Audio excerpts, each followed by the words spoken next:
Ever feel like confidence just isn't your thing? Well, this one's for you. Most people think confidence is something you're either born with or you're not. But that's not true. Confidence is built like a muscle. And every time you break a promise to yourself, that muscle weakens. Every time you follow through, it grows stronger. Let me take you through Ria's journey. She's a software engineer, smart, capable, the kind of person who quietly does great work. But there's one thing she dreads more than deadlines: speaking up in meetings. Every time her manager asks, "Any thoughts?" her throat tightens. Her mind goes blank.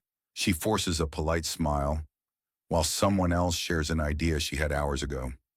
One evening, she makes herself a small promise. Tomorrow, I'll speak up once, even if it's just to agree with someone. The next day, she does. Her heart races, her palms sweat, but she speaks. Nobody claps. Nobody even notices. But something inside her shifts. That quiet voice that used to whisper, "You can't," now says, "Maybe you can." The next week, she shares a suggestion in the meeting. A month later, she volunteers to demo a feature she built. A few months after that, she's leading sprint reviews and mentoring juniors. Every single time she showed up for herself, even when scared, she was proving one thing: I can do it, and I am doing it anyway. That's how confidence is built, not by being fearless, but by showing up anyway. Repetition by repetition, promise by promise. So what really happened when Ria spoke that first sentence? It wasn't magic, it wasn't talent, it was repetition. The simple act of showing up again and again, even when it's uncomfortable. Confidence isn't built in a single bold moment. It's built in the small, unseen choices. When you keep trying after a shaky start, when you show up after failing, when you do it scared instead of waiting to feel ready. Most people think confidence comes once they stop feeling fear, but it's actually the other way around. Fear fades only after you've acted, not before. You'll stumble. You'll make mistakes. You'll question if it's even working. But every repetition, every time you try again, you're teaching your brain a new story.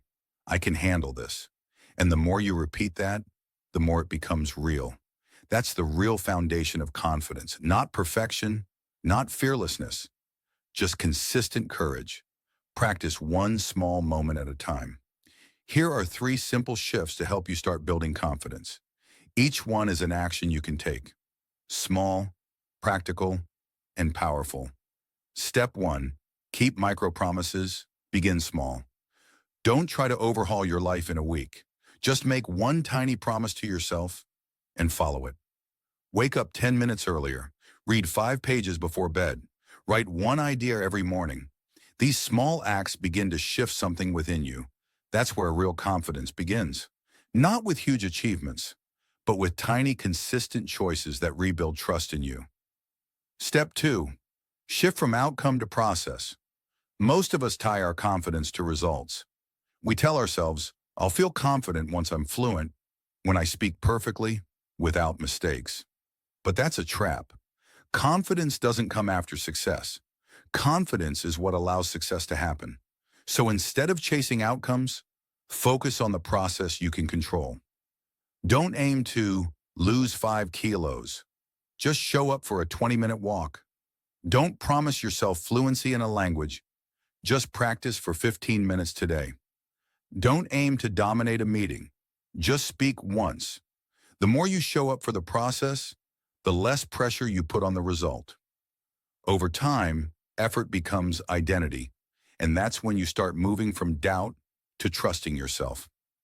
Step 3, audit your environment. Confidence isn't just an inner game.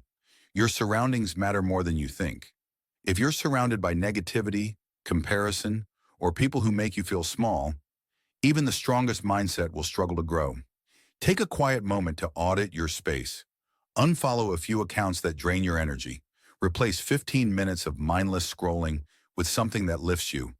Maybe a podcast, maybe a page of a good book. Talk more often to people who inspire you, even if it's just once a week. Create an environment that reflects the person you want to become, because your surroundings are like soil, and confidence is the plant that grows in it. These 3 small shifts won't just boost your confidence. They'll help you become someone you're proud of too. Now that we've reached the end of the video, I hope you've seen this clearly. Confidence isn't something you're born with. It's a habit. Practice daily. Start small. Stay consistent. Trust yourself again and again. If this message spoke to you, hit like, share it with someone who needs this reminder, and subscribe for more content like this.